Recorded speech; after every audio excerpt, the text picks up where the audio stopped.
അടുത്ത ദിവസം അനിയത്തി പുതിയ ലക്ഷറി കാറിലേക്ക് സ്കൂളിലെത്തുക. അതും അവളും കോടീശ്വരന്റെ മകളാണെന്ന് അറിയിക്കാനായി. പക്ഷെ കാറിൽ നിന്ന് ഇറങ്ങുമ്പോൾ അവളുടെ കാമുകൻ ചോദിക്കുന്നുണ്ട്, ഈ കാർ വാങ്ങാൻ എവിടുന്നാണ് നിനക്ക് ക്യാഷ് കിട്ടിയത്?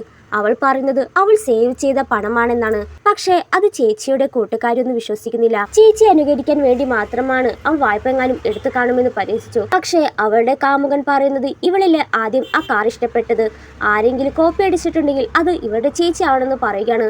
അപ്പോഴേക്ക് ചേച്ചി പുതിയ കാറിലെത്തി. മറ്റു കുട്ടികൾ ഇവളുടെ കോപ്പി അടിച്ചാണെന്ന് പറഞ്ഞ് കുറ്റപ്പെടുത്താൻ നിൽക്കുകയായിരിക്കും. എന്നാൽ അവൾക്ക് ഒറ്റനോട്ടത്തിൽ തന്നെ മനസ്സിലാകും ആ കാർ യഥാർത്ഥത്തിൽ ആഡംബര കാറല്ലായിരുന്നെന്ന്. അതെല്ലാവർക്കും മുന്നിൽ തുറന്നു കാട്ടാനായിട്ട് കാറിന്റെ ഫ്രണ്ട് തുറന്നു. എഞ്ചിൻ കാണുമ്പോൾ വേറെ കമ്പനിയുടെ ലോഗോ. അത് ചിലപ്പോൾ ലേറ്റസ്റ്റ് മോഡലാണ്, ഭാരം കുറഞ്ഞ എഞ്ചിനായിരിക്കുമെന്ന് പറഞ്ഞ് എല്ലാവരെയും തെറ്റിദ്ധരിപ്പിച്ചു.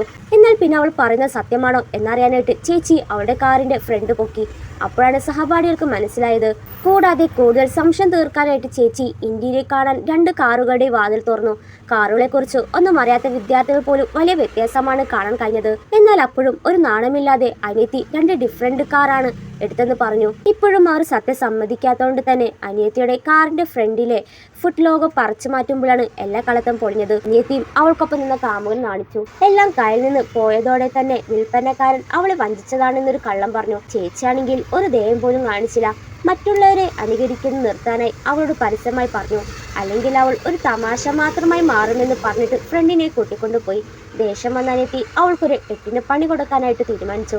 എന്നാലും പിറ്റേ ദിവസം ചേച്ചിയുടെ അതേ കോപ്പി അടിച്ച് സെയിം ഡ്രസ്സ് കിട്ടായിരിക്കും വരിക. ഇത് കണ്ട് ദേഷ്യം വന്നവളുടെ ഫ്രണ്ട്, നീ എല്ലാ ദിവസം അവളെ പോലെ മാറിയാലും അവൾ തന്നെ ആവില്ല. കഴിഞ്ഞ ദിവസം അവളൊരു കാറ് വാങ്ങിച്ചതിൽ അതേപോലൊരു ഡൂപ്പ് കാറ് കൊണ്ടുവന്നതല്ല നീ, നിനക്ക് നാണമൊന്നും ഇല്ലേ?